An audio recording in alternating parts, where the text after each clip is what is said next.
guys, welcome back to Sewing Back. I'm Brandy if you're new around here, and this video is going to be a pressure canning video. I have older videos where I show you how you can pressure can your green beans. I did my last picking of green beans and I have popped them, strung them, got them clean, all the things. I've got my jars clean, ready to put my beans in.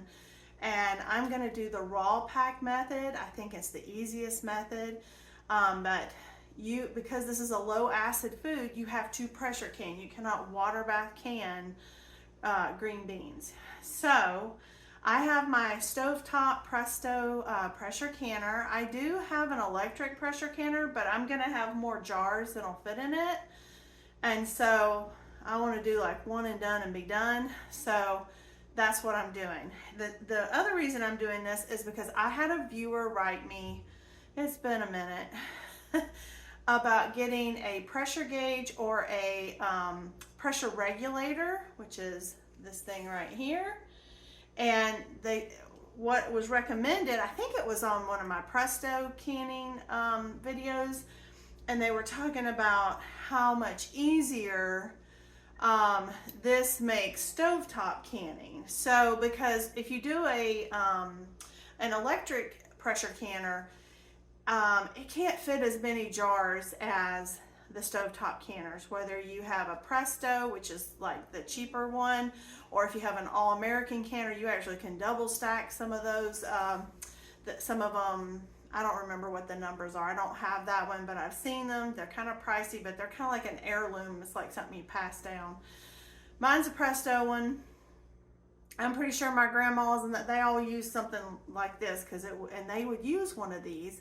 I just didn't realize that's what it was called. And so what it is it's a weighted measure, which means you don't have to focus on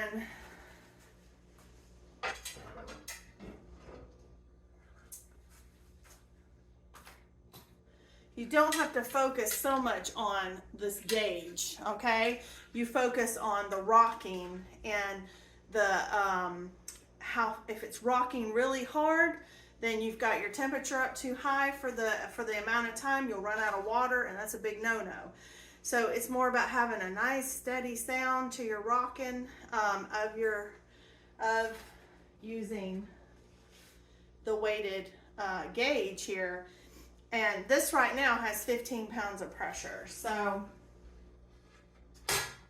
it takes that away, because when particularly I have a gas stove, you got to watch it because it wants to move up too far a lot of times. It's hard to get that heat just right. I have never canned on an electric stove top, so I don't know if there's a big difference in that in gas. I just know with gas it just kind of depends. And I'm excited to give this a try. So this is the gauge here, and it has weights, and these weights are supposed to, I think they're magnetic. They're supposed to come off. Of course I say that, and I got a cut, and so I'm having a hard time like gripping to get it off. But I only need one of the weights. There it is. Okay, so that's one of them, and here's your other one, and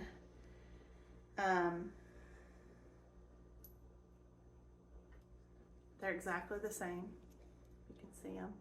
And so I'm going to put one to the side because my altitude and where I live, I only need 10 pounds of pressure, and all that will be found in your manual and also usually your canning book if you're using it. I have to be honest, I have the ball canning book, I have the USDA canning book for home preservation. I've got several others, but honestly, what I find very helpful is the good old-fashioned book that came with my canner. And so if you have the Presto on page, and mine is page 90, and it tells you how to can your beans. It has a hot pack method, but I'm doing the raw pack method because that's the quickest one to get it done. So raw pack, so what you're gonna do is I'm gonna actually be raw packing. I like to do it in quart jars because with the size of my family, that's about what we need so that we have enough. As we shrink down in the years to come, I'll probably go to doing them in pints. And sometimes I would mix the two, but honestly, I used a lot of my pints for my apple butter, and I just don't have a lot available right now, so we're going with the quarts. So that's what I typically like, so that's what I'm gonna do. So we're gonna put our beans in, and with it says raw pack. You want to wash your beans. They need to make sure they don't have blemishes, nothing bad, nothing funky's going on, okay? So you want to clean them. And then you want to stem them off, take the ends off, and then you can cut them. I snap them or pop them, popping beans, snapping beans. That's what it's always been called my whole life.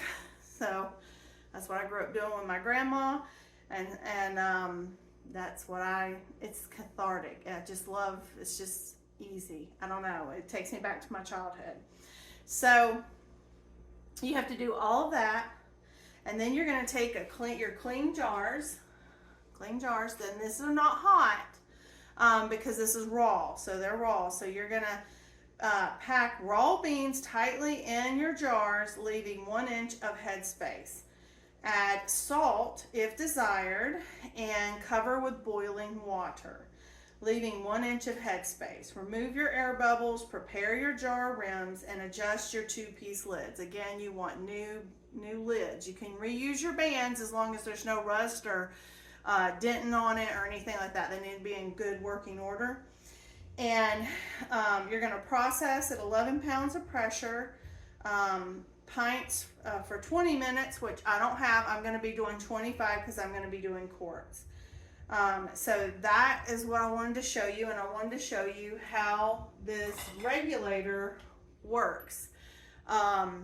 Because it's supposed to be easier because it's supposed to let more of the steam escape, and like I said, it's more listening instead of watching that gauge and kind of maybe being a little panicked about it because it'll go up and then you want it to come down because you're scared that if you let it go, too high, that's not good, and all the things. So we're gonna see.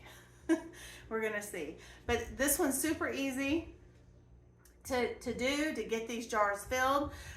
What I do for my hot water, you could certainly boil water on your stove. I put it in my tea kettle. I have a glass and metal tea kettle I got from Costco. Matter of fact, I saw them there the other day. This one. And what I typically do is I just start bringing it up to a boil. And that's what I cover with my jars. I do like to put a teaspoon. It's half a teaspoon for pints. It's up to a teaspoon for quarts. You don't have to put salt in them, but I've just found I like the flavor better. I like how they look in the jar better. The text, like the whole package. I don't know if it's because it's like from my childhood or what. But I put Redmond's Real Sea Salt in it, and that's what I do. But you don't have to put salt in them. So you may have a different experience than I do, or you may have a different diet that you have to follow. So whichever it is, do what you feel comfortable with. If you think, I don't want a whole teaspoon in a quart, you don't have to put a teaspoon. It recommends up to. So you adjust it for you, whatever you think that should be. So I'm going to get all this going. The one thing I had to do is my canner has been downstairs on my shelf. I have like all those extra things that I don't use every day. So it was dusty and dirty. So I took it out. I scrubbed it really clean. And if you haven't seen a canner, mine is well loved. This is clean. This is just normal wear and tear because I typically will put a little splash of white vinegar in the canner. It helps, it's supposed to help with siphonage and just kind of keeping it cleaner, your jars cleaner in the process. But this goes down, because remember, we don't ever want our glass jars touching the bottom of our pan, whether we're water bath canning or whether we're pressure canning. So you have this. You have your lid, and one of the things you always want to check, even if it's new,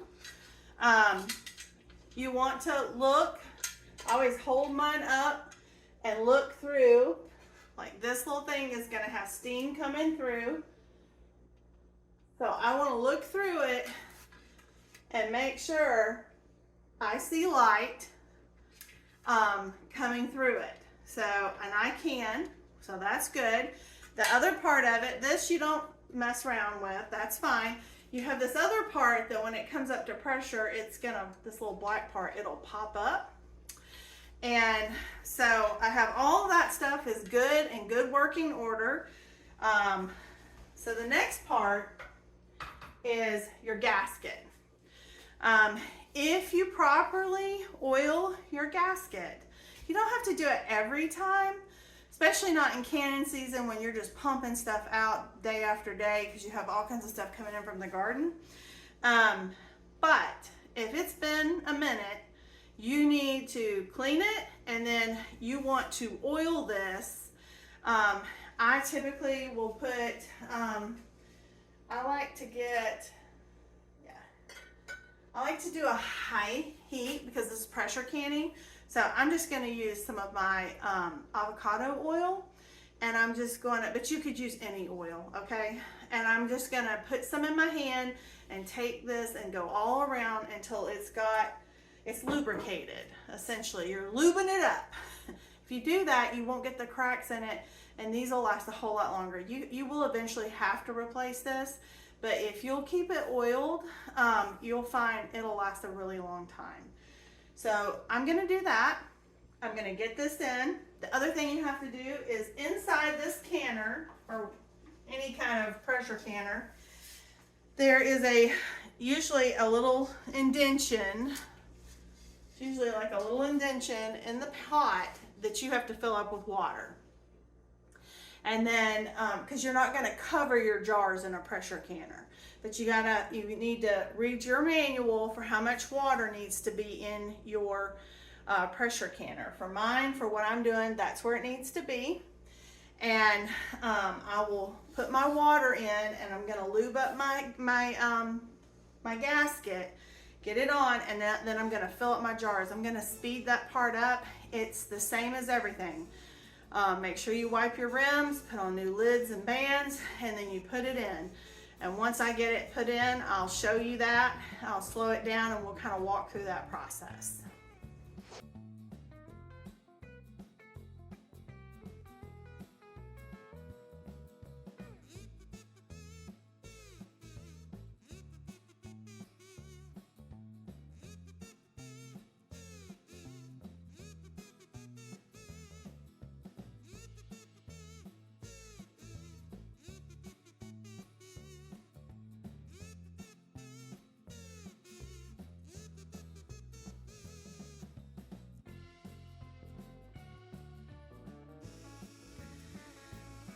Alright guys, you can see in my canner, you can see steam starting to come off. I've turned on my stovetop, I'm getting it going. I've got my jars placed in here. My canner will hold 7 quart size jars. That is the size I have. There are some that'll hold more than that. I know the All-American canner, because you can double stack. I forget how many, if you double stack, that you can hold, but there's different canners will do different things.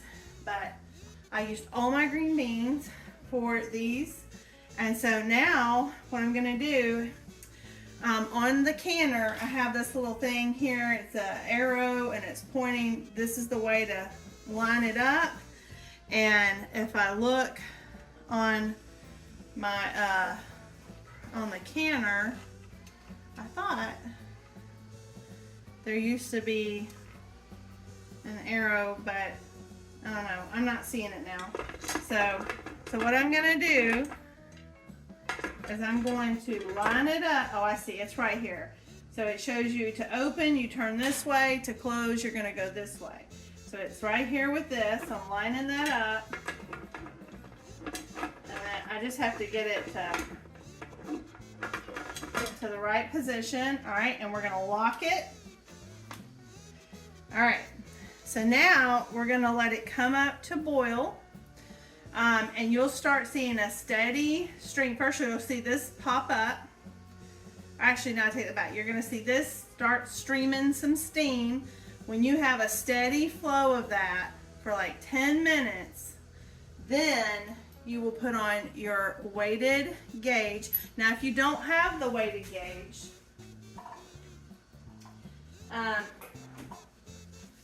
this is what comes with the Presto, okay, that you would put on it. The difference is this one, if you put this on, you have to follow this gauge. You've got to kind of stay right on top of it.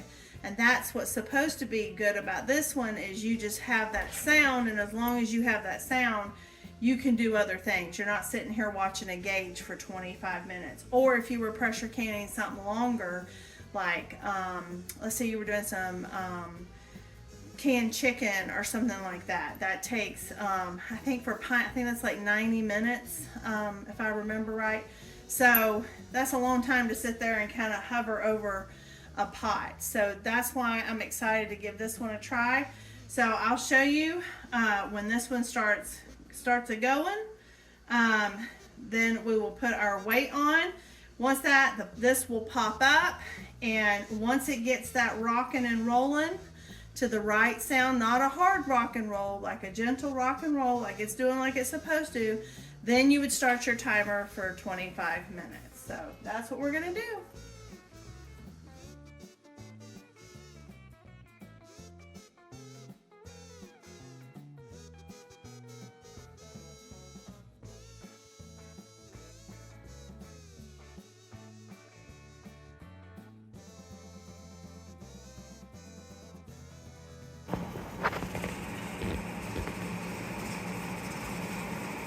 Guys, you see that little hula dance? That's what you want. If it starts getting more than that, then you want to turn it down and keep it at this.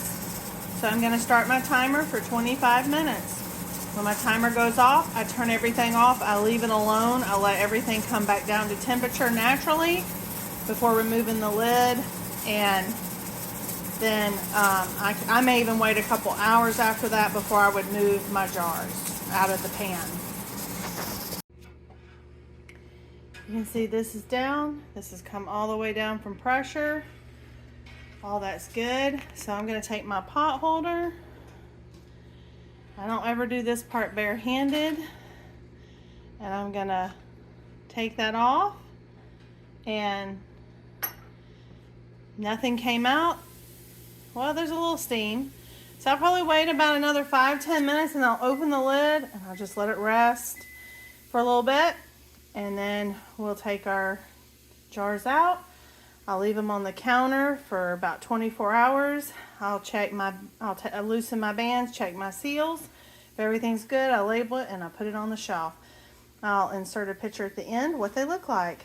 Thank you so much for stopping by. I hope you learned something new about pressure canning. Maybe you've never pressure canned. I have to tell you, bone broth.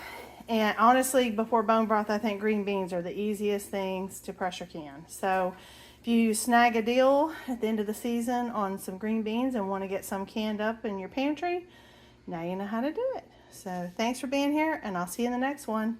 Bye.